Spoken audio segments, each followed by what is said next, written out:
হালাল খুব বরকতময়, হালালে বরকত বেশি, হারামে বরকত নাই। বিশ্বাস করেন? 1 কোটি টাকা ইনকাম মাসে। কয় কোটি? এরকম লোক আছে না কসবায়? বাংলাদেশে আছে না? 1 কোটি টাকা ইনকাম, কোটি টাকা ইনকাম তার। কিন্তু বছরে কোটি কোটি টাকা তার ইনকাম, 1 মাসে ইনকাম 1 কোটি টাকা। কিন্তু দেখা যায় মাসে একটা হসপিটাল বিল পরিশোধ করতে তার চলে যায় 50 লাখ টাকা। আছে না নাই? ওয়াইফের ক্যান্সার, যার নেই কোনো অ্যান্সার। ছেলে ইয়াবা খায়, ওরে দেয়া লাগে 20 লাখ। বাড়ি ভাড়া, খাওয়া দাওয়া ইত্যাদি খরচ শেষে দেখা যায় মাস শেষে আরো 20 লাখ ঋণের মধ্যে পড়ে আছে। আছে না নাই? কিন্তু মাসে ইনকাম ছিল কত? 1 কোটি। কিন্তু মাস শেষে দেখা যায় 20 লক্ষ টাকা ঋণের বোঝায় চাপা পড়ে আছে। আর রিকশাওয়ালা, ওর বেতন নাই, যা পারে ইনকাম করে প্রতিদিন। মাসে অন এন এভারেজ তার ইনকাম 5000। কয় হাজার? 1000 চলে যায় ওর যে ছুপরির বেড়া, ওই বাড়ির ভাড়া দিতে। 1000 চলে যায় ওর খাওয়া, 1000 চলে যায় চিকিৎসা, 1000 চলে যায় ছেলেমেয়েদের পড়াশোনা, আনুষঙ্গিক আরো 500, মাস শেষে আরো থেকে যায় 500। সুবহানাল্লাহ কইতে পারলেন না? 1 কোটি টাকা ইনকাম করেও 20 লক্ষ টাকা ঋণের বোঝায় চাপা পড়ে আছে। আর 5000 টাকা ইনকাম, মাস শেষে কত থাকে? 500। কারণ ওর পুরো ইনকামটাই হালাল। ওর পুরো ইনকামটা কি? আর হালালে বরকত ঢুকাই দিছে কে? হারামে কোনো বরকত আছে? হালালটা হচ্ছে পরিবেশ বান্ধব। হালালটা কি? Eco friendly. এটা পরিবেশ বান্ধব, এটা স্বাস্থ্যকর, এটা রুচিসম্মত, এটার মধ্যে কোনো ঝামেলা নাই, এটাতে কোনো ভেজাল নাই। হালালে থাকলেই লাভ, যদিও অল্প। সুবহানাল্লাহ পড়েন। এজন্য রাব্বুল আলামিন বলেন, يا أيها الناس كلوا مما في الأرض حلالا طيبا ولا تتبعوا خطوات الشيطان إنه لكم عدو مبين. ওই মানুষেরা শোনো শোনো, এই জমিনের ভেতরে যেটাকে আমি হালাল করেছি, যেটাকে আমি পবিত্র করেছি, ওইটা খাও, ওইটা গ্রহণ করো। হারাম খেও না, হারাম অর্জন করো না, হারামের কাছেও যেও না। শয়তানের পদাঙ্ক অনুসরণ করো না। জেনে রেখো, শয়তান হলো তোমাদের প্রকাশ্য দুশমন। ঠিক কি না? আদুউম মুবিন। শয়তান আমাদের প্রকাশ্য দুশমন। সে হারামকে আমাদের কাছে চাকচিক্যময় করে তুলে। সে বুঝাতে চায় হারামের মধ্যে আরাম। আসলে হারামে আরাম আছে, হালালের মধ্যে বরকত। এজন্য আমরা সবসময় হালাল অবলম্বন করব। রাজি আছেন তো? কিন্তু আমরা যদি আমাদেরকে প্রশ্ন করি, আমাদের ব্যবসায়, আমাদের চাকরিতে, আমাদের লাইফ লিডিং সিস্টেমে আমরা কি শুধু হালাল খাই? কি খাই? হালালও খাই, সুযোগ পাইলে একটু যদি পাই অমনি ধরে ঘাপুস ঘুপুস। সুযোগ পাইলে কি ঘাপুস ঘুপুস? ঘাপুস ঘুপুস করা যাবে না। অনেকে আবার আছে দেখবেন খাওয়ার ক্ষেত্রে হালাল খোঁজে। খাওয়ার ক্ষেত্রে আমি অনেক লোক দেখেছি। থাইল্যান্ডে আমি গেলাম, দেখি যে তার ব্যাপারে জানি যে সরকারি চাকরি করে, লক্ষ লক্ষ টাকা 2 হাতে কামায়। এমনি গাছেরটাও খায়, তলারটাও কুড়ায়। আছে না নাই? তো ইচ্ছে মতো ডানে বায়ে ইনকাম করে, হালাল হারাম দুইটাই খায়। কিন্তু থাইল্যান্ডে যে হালাল খাবার খুঁজতেছে। কি খুঁজতেছে? ওখানে যে জিজ্ঞেস করে যে এই দোকানে কি পর্ক আছে? পর্ক থাকলে খাবো না। পর্ক মানে হচ্ছে শুকরের চর্বি, শুকরের গোশত বা চর্বি মিশানো কোনো খাবার উনি খাবে না। তাহলে আমাদের মুসলমানদের সবচেয়ে বড় সমস্যা হচ্ছে আমরা খাওয়ার ক্ষেত্রে হালাল খুঁজি, কিন্তু ইনকামের ক্ষেত্রে ওই জিনিসটা খুঁজি না। এরকম আছে না নাই? না। ইউর ফুড শুড বি হালাল, ইউর ড্রিঙ্কস শুড বি হালাল, ইউর ইনকাম শুড বি হালাল, your dress up, your fashion should be হালাল, and your entertainment should be হালাল। আপনার পোশাক হতে হবে হালাল, আপনার খাদ্য হতে হবে হালাল, আপনার উপার্জন হতে হবে হালাল, আপনি যে বিনোদন করছেন এই বিনোদনটাও হতে হবে হালাল। চিল্লায় বলেন ঠিক কি না? হালাল বিনোদন লাগবে, হালাল ড্রেস আপ লাগবে। ছেলেরা কি স্বর্ণ পড়তে পারবে? ছেলেরা কি সিল্কের জামা পড়তে পারবে? আমরা সিল্কের জামা পরি না, এটা আমাদের জন্য হারাম করেছে কে? ছেলেরা জুয়েলারি পড়তে পারবে? গলায় চেইন পড়তে পারবে? হাতে ব্রেসলেট দিতে পারবে? আছে না নাই? এখানেও অনেকের আছে না নাই? দেয়া যাবে?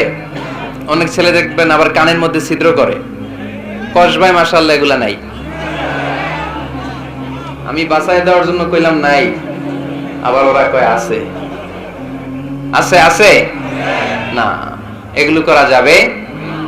দাড়িতে চুলে কালো রং দেয়া যাবে? এটা ধোঁকাবাজি। এটা কি? মান গাশশানা ফালাইসা মিন্না। আল্লাহর হাবিব সাল্লাল্লাহু আলাইহি ওয়াসাল্লাম বললেন, the person who deceives us he is not among আস। যে আমাদেরকে ধোঁকা দেয় সে কখনো আমার উম্মত হতে পারে না। মদিনার খেজুরের বাজার ভিজিট করতে গেলেন আল্লাহর হাবিব সাল্লাল্লাহু আলাইহি ওয়াসাল্লাম, অডিট করতে গেলেন। যে খেজুরের স্তূপের ভেতরে আল্লাহর হাবিব সাল্লাল্লাহু আলাইহি ওয়াসাল্লাম হাত ঢুকায় দিলেন, ঢুকায় দিয়ে দেখলেন ভিতরে পানি, উপরে শুকনা খেজুর, ভিতরে ভিজা খেজুর। আল্লাহর হাবিব সাল্লাল্লাহু আলাইহি ওয়াসাল্লাম বললেন, ঘটনা কি? ভিজা কেন? ব্যবসায়ী বলতেছে, বৃষ্টি হয়েছিল। কি হয়েছিল? তো বৃষ্টি হইলে তো তার নমুনা সব জায়গায় থাকবে। তখন আল্লাহর হাবিব সাল্লাল্লাহু আলাইহি ওয়াসাল্লাম দাঁড়িয়ে বলেছিলেন, খবরদার, মান গাশশানা ফালাইসা মিন্না। যে আমাদেরকে ধোঁকা দেয় সে আমাদের দলভুক্ত হতে পারে না। এজন্য আমরা যেন কাউরে ধোঁকা না দেই, আমরা যেন হারামের সাথে সম্পর্ক জুড়ে না দেই। আমাদের সম্পর্ক হবে হালালের সাথে। চিল্লায় বলতে হবে কিসের সাথে? আজকের মাহফিলটা তখনই সার্থক হবে যখন এই কথাগুলো শুনে আমরা এই সিদ্ধান্তে উপনীত হতে পারবো যে আমার ফুড, আমার ড্রিঙ্কস, আমার ইনকাম, আমার ড্রেস আপ, আমার এন্টারটেইনমেন্ট, আমার সবকিছু হালাল দিয়ে আমি সাজাবো। আমার জীবনটাকে আমি হালাল দিয়ে সাজাবো। রাজি আছি না নাই? সব হালাল হইতে হবে। নারীদের ফ্যাশন, অনেক নারীরা ফ্যাশন সচেতন। খবরদার, নারীরা টাইট ফিটিং পোশাক পরতে পারবে না। পারবে? পাতলা পোশাক পরতে পারবে না। তারা নিজেদেরকে আবৃত করে রাখতে হবে। টাইট ফিটিং পোশাক পরতে পারবে না, অন্য ধর্মের পোশাক পরতে পারবে না, পর চুলা লাগাতে পারবে না। এই ফোর কর্নার্স, এই বর্ডার গুলো মেনে নারী যে কোনো ধরনের ফ্যাশন নিতে পারে। এই ফ্যাশন গুলোকে বৈধ করেছে কে? এজন্য রাব্বুল আলামিন বলেন, ইয়া আইয়ুহান নাসু কুলু মিম্মা ফিল আরদি হালালান তাইয়্যিবা ওয়ালা তাত্তাবিউ খুতুওয়াতিশ শাইতান ইন্নাহু লাকুম আদুউম মুবিন। সুবহানাল্লাহ পড়েন। ওহে মানুষেরা, এই জমিনে যেটা পবিত্র আর হালাল বলে আমি ঘোষণা দিয়েছি সেটা খাও, কারণ সেটাতেই বরকত। আর শয়তানের পদাঙ্ক অনুসরণ করো না, কারণ শয়তান তোমাদের প্রকাশ্য শত্রু। কথাটা বলেছেন কে? তাহলে আমরা হালালের পক্ষে না বিপক্ষে? এই আপনাদের গলার আওয়াজ। হালালের পক্ষে না বিপক্ষে? হারামের পক্ষে না বিপক্ষে? আমরা আমাদের জীবনটা হালাল দিয়ে সাজাতে চাই কি চাই না? কারণ হালালে বরকত ঢুকাই দিছে কে? কিভাবে আপনার জীবনের প্রতিটি অঙ্গনকে হালাল দিয়ে সাজাবেন? কিভাবে এই হারাম থেকে বেঁচে থাকবেন? এর কিছু মূলনীতি আছে, some principles, you have to follow it. এই প্রিন্সিপালগুলো যদি খেয়াল করেন তাহলে হালাল দিয়ে জীবন সাজানো সহজ। আর এই প্রিন্সিপালে, মূলনীতিতে যদি ভেজাল লাগায় দেন তাহলে সব জায়গায় ভেজাল আছে না নাই? হালাল এবং হারামের প্রথম মূলনীতি হচ্ছে আল আসলু ফিল আশিয়াই আল ইবাহা। মূলত সব কিছু পৃথিবীতে যা দেখি, যা পাওয়া যায়, খাবার দাবার যাই হোক না কেন, মৌলিকভাবে সবকিছু হালাল। যুবক ছেলেরা বুঝে যাও, কান দুটো খরগোশের কানের মতো খাড়া করো। আমি সহজ করে বুঝাবার চেষ্টা করব, যদিও সহজ করে বুঝানো সহজ না। সহজ করে কইতে আমায় কহজে, সহজ করে যায় না কওয়া সহজে। ঠিক কি না? তারপর আমি চেষ্টা করছি সহজ করে বুঝানোর। দিন সহজ, এর মধ্যে কাঠিন্যতা নাই। মন জয় করার 4টা বাক্য আল্লাহর হাবিব সাল্লাল্লাহু আলাইহি ওয়াসাল্লাম আমাদেরকে শিখিয়ে গিয়েছেন। বাশিরু ওয়ালা তুনাফিরু, ইয়াসিরু ওয়ালা তুআসিরু। সহজ করে উপস্থাপন করো, কঠিন করো না।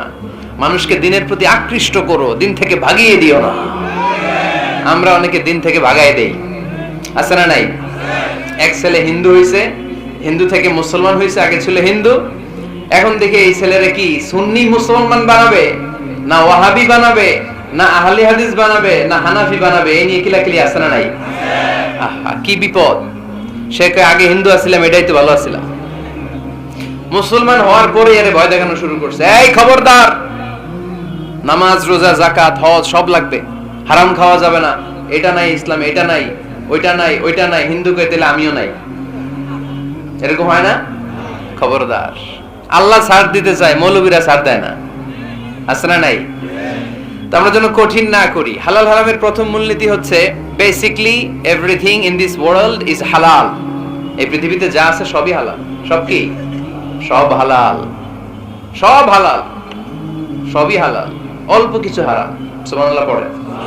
যদি এমন হইতো এই পৃথিবীতে যা আছে সবই হারাম, অল্প কিছু হালাল, খুব ভালো হইতো, তাই না? সুবিধা হইতো আমাদের। তা আমাদের সুবিধা করে দিলেন কে? আল্লাহ। সুবহানাল্লাহ পড়বেন না? বেসিকলি এভরিথিং ইজ হালাল। পৃথিবীর সবকিছু হালাল।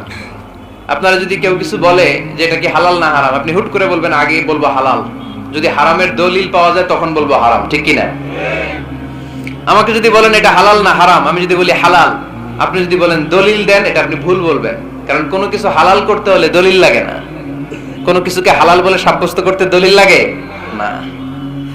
হারাম বলে যদি সাব্যস্ত করতে চান তখন দলিল লাগবে, তাও তেনা পেছানো দলিল দিয়ে হবে না, যেন তেন দলিল দিয়ে হবে, অকাট্য দলিল, এটাকে বলে আল আদিল্লা আল কাতঈয়া। অকাট্য দলিল লাগে কোনো জিনিসকে হারাম সাব্যস্ত করতে হলে।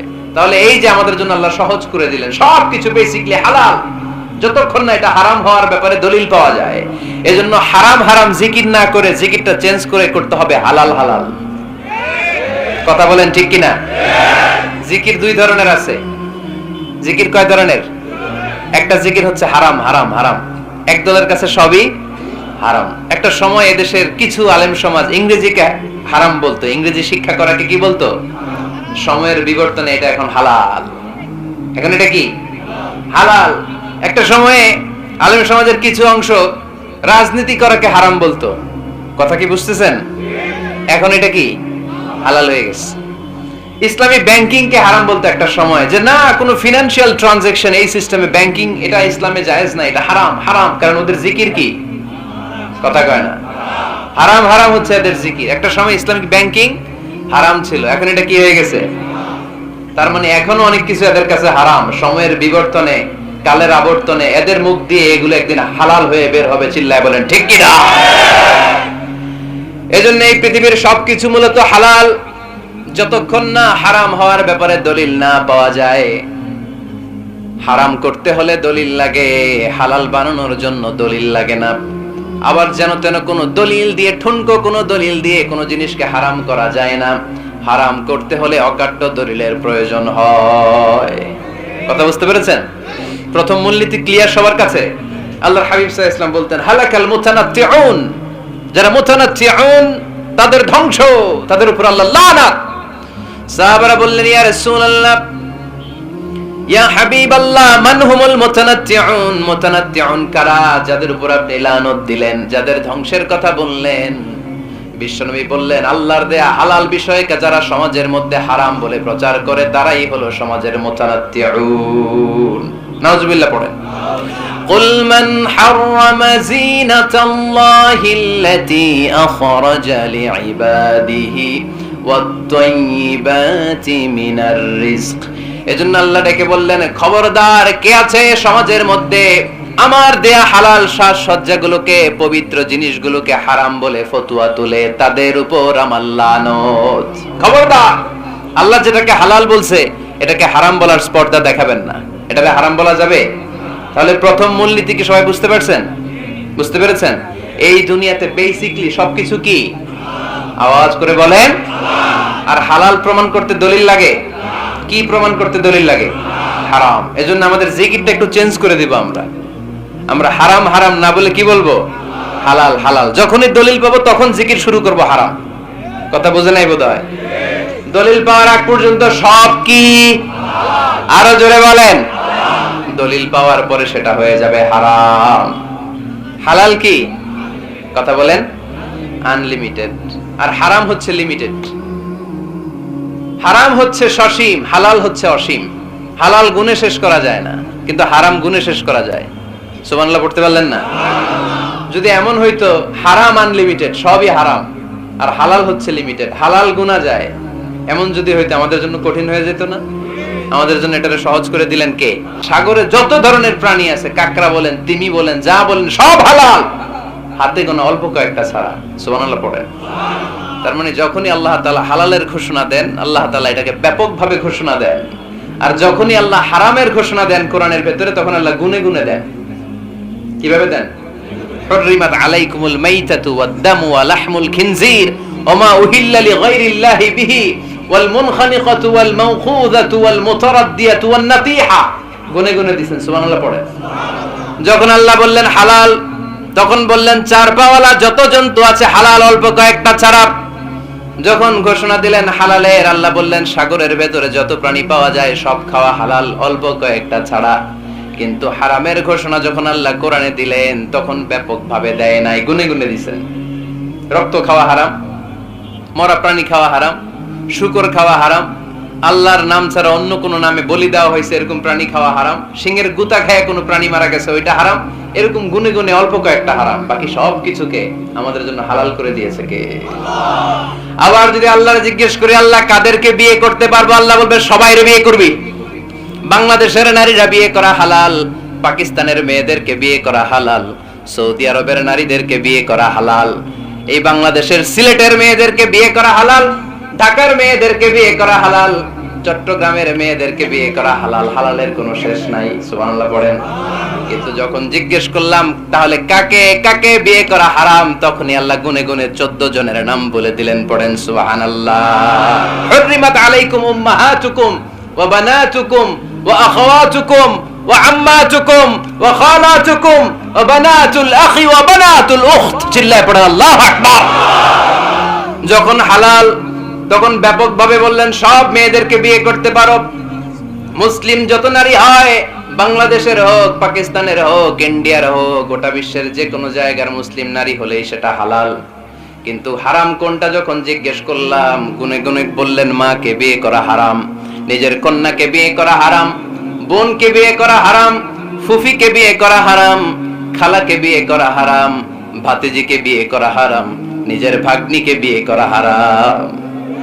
সুবহানাল্লাহ পড়বেন না? তাহলে সহজ না কঠিন? চিল্লায় বলেন কি সহজ ইসলাম, কত সহজ।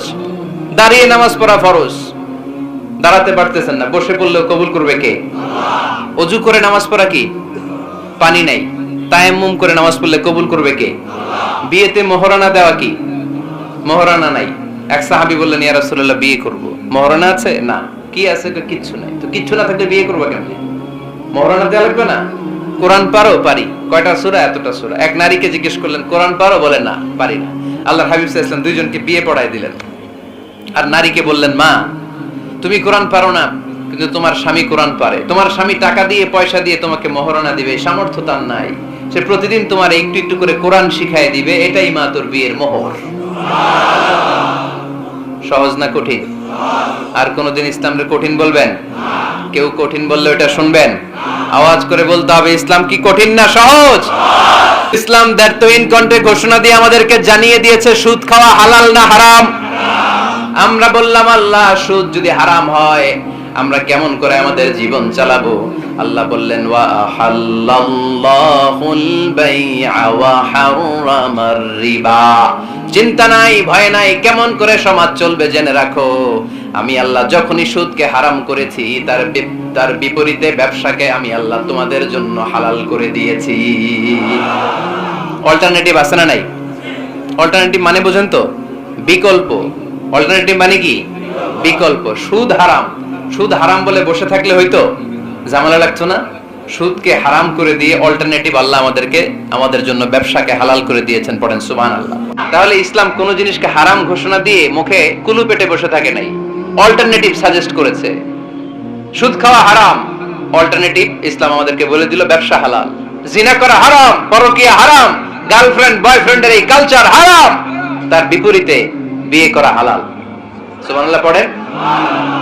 এরপর ইসলাম বলে মদ খাওয়া হারাম। ইন্নামাল খামরু ওয়াল মাইসির ওয়াল আনসাব ওয়াল আজলামু রিজসুম মিন আমালিশ শাইতানি ফাজতানিবু। খবরদার, মদ, জুয়া, লটারি এগুলো হারাম করে দিয়েছে কে?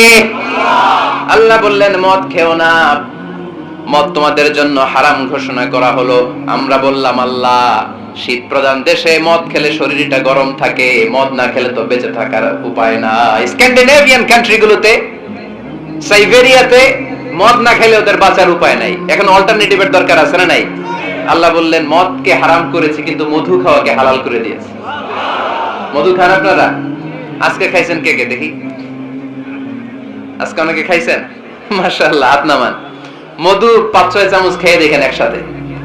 মদের বাবা এটা, চিল্লায় বলেন ঠিক কিনা? শরীর গরম হবে, অনেক অনেক শক্তি হবে। মধুর মধ্যে আছে ফ্রুকটোজ, কি আছে? ফলের মধ্যে আছে সুক্রোজ, আর চিনিতে আছে গ্লুকোজ। ফ্রুকটোজ আর সুক্রোজ এটা স্বাস্থ্যসম্মত, এটা ভেরি হেলদি ডায়েট, এটা খাবেন তাহলে সুস্থ রাখবে কে? তাহলে সুক্রোজ খাবো, ফ্রুকটোজ খাবো, আর গ্লুকোজ কমায় দিব। রাজি আছেন তো? এরপর ইসলাম আমাদেরকে বলল ঢোল বাদ্য বাজানো এটা হারাম, অশ্লীল গান বাজনা হারাম, নাচানাচি হারাম। আমরা বললাম আল্লাহ বিনোদনের একটা মাধ্যম তো আমাদের লাগবে। ইসলাম বলল ইসলামী নাশিদ যদি তুমি গাও সেটা হালাল। ঢোল হারাম, কিন্তু তার বিপরীতে দফকে হালাল করেছে কে? ঢোলের দুই দিকে আটকানো, এটা বাজালে নেফাকি তৈরি হয়, ধাম ধাম আওয়াজ তৈরি হয়, এমন বিট তৈরি হয় ডান্স দিতে মনে চায়। আছে না নাই? প্রায় মাঝে মাঝে দেখি ওই গায়ে হলুদের অনুষ্ঠানে ইত্যাদি ইত্যাদি অমুক অনুষ্ঠানে বাসার ছাদের উপরে এমন বিটে হেভি মিউজিক্যাল ইনস্ট্রুমেন্ট দিয়ে এমন গান ছাড়ে পুরো এলাকাটা কাঁপে। ওনাদের সাথে দুম্মা চলে, দুম্মা চলে, খালি কি চলে? দুম্মা চলে। খেয়াল করছেন? আপনার কাছে যদি বাজায় এই টেবিলটা কাঁপবে, সাথে সাথে আপনার শরীরও কাঁপবে, আপনাকে ক্রেজি বানাবে। ইসলাম বলেছে না, যেটা তোমাকে ক্রেজি বানায়, যেটা তোমাকে অস্থির বানায়, যেটা তোমাকে অশ্লীল বানায়, ওটাকে হারাম করেছে কে? কিন্তু তার বিপরীতে সুস্থ বিনোদন আমাদের জন্য হালাল করে দিয়েছে কে? ঢোল বাজানো হারাম, কিন্তু ঢোলের বিপরীতে ইসলাম আমাদের জন্য দফ বাজানো জায়েজ করে দিলেন। আল্লাহর হাবিব সাল্লাল্লাহু আলাইহি ওয়াসাল্লাম যখন মক্কা থেকে হিজরত করে মদিনাতে গেলেন, মদিনার সানিয়াতুল ওয়াদা নামক জায়গায় মদিনার আবাল বৃদ্ধ বনিতা সাহাবারা, নারীরা, পুরুষেরা, ছোট্ট সোনামণিরা দফ হাতে নিয়ে বিশ্বনবীকে ওয়েলকাম জানাতে শুরু করলো। তালাআল বাদরু আলাইনা মিন সানিয়াতিল ওয়াদা ওয়াজাবা শুকরু আলাইনা মাদাআ লিল্লাহি দা আইয়ুহাল মাবউসু ফিনা জিতা মিন আমরিল মুতা' জিতা শারাফতাল মাদিনা মারহাবান ইয়া খায়রাদা। সবাই পড়েন তালাআল বাদরু আলাইনা মিন সানিয়াতিল ওয়াদা ওয়াজাবা শুকরু আলাইনা মাদাআ লিল্লাহি দা। সুবহানাল্লাহ পড়েন। এই যে আমরা নাশিদটা গাইলাম, এটা হালাল না হারাম? সাথে যদি দফও থাকতো, আমরা যদি দফও বাজাইতাম, এটা হালাল না হারাম? এটা হালাল। দেখেন কি সুন্দর check and balance, Islam check and balance করেছে। কতটা ভারসাম্যপূর্ণ জীবন ব্যবস্থা আমরা পেয়েছি, কত চমৎকার আমাদের শরিয়া। এটারে আমরা কঠিন বানাই। ঢোল বাজানো হারাম, কিন্তু তার বিপরীতে দফ বাজানোকে হালাল করে দিয়েছে কে? আবার আল্লাহর হাবিব সাল্লাল্লাহু আলাইহি ওয়াসাল্লাম বলতেন আ'লিনু আন নিকাহ বিদ দুফুফ। এলাকায় যখন তোমাদের কারো বিয়ে হয় দফ দিয়ে ব্যান্ড পার্টি করে জানিয়ে দাও। ঢোলের ব্যান্ড পার্টি না, গিটারের না, হারমোনিয়ামের না, বংশী বাজায় কে রে সখী? বংশী বাজায় কে? ওই বংশী দিয়া না, ওই বংশী হারাম, বাঁশি বাজানো হারাম, কিন্তু দফ বাজানোকে হালাল করে দিয়েছে কে? বিয়ের ঘোষণায় দফ বাজিয়ে ব্যান্ড পার্টি করতে বলেছে বিষ্ণু ঈসা ইসলাম। কারণ বিয়েতে একজন নারী পুরুষের যেই সম্পর্ক হয়, জিনা বা ব্যভিচারে একই সম্পর্ক হয়। পার্থক্য হচ্ছে এটা সামাজিক স্বীকৃতি আছে, জিনার স্বীকৃতি নাই, ঠিক কিনা? এজন্য বিয়ে গোপন করে করা যায় না, এটা অ্যানাউন্স করে করতে হয়। ওমরে ফারুক রাদিয়াল্লাহু তাআলা আনহু যখন মদিনার খলিফা, উনি বলতেন লুকিয়ে লুকিয়ে যদি কেউ বিয়ে করে, সমাজের আশেপাশে তার প্রতিবেশীরা যদি তাদের দাম্পত্য জীবন সম্পর্কে না জানে, আমি তাদের দুইজনকে জিনার শাস্তি দেব। কারণ লুকিয়ে বিয়ে করা যায় না, সবাইকে জানিয়ে অ্যানাউন্স করে সবার দোয়া নিয়ে বিয়ের পিড়িতে বসতে হয়। চিল্লায় বলেন ঠিক কিনা?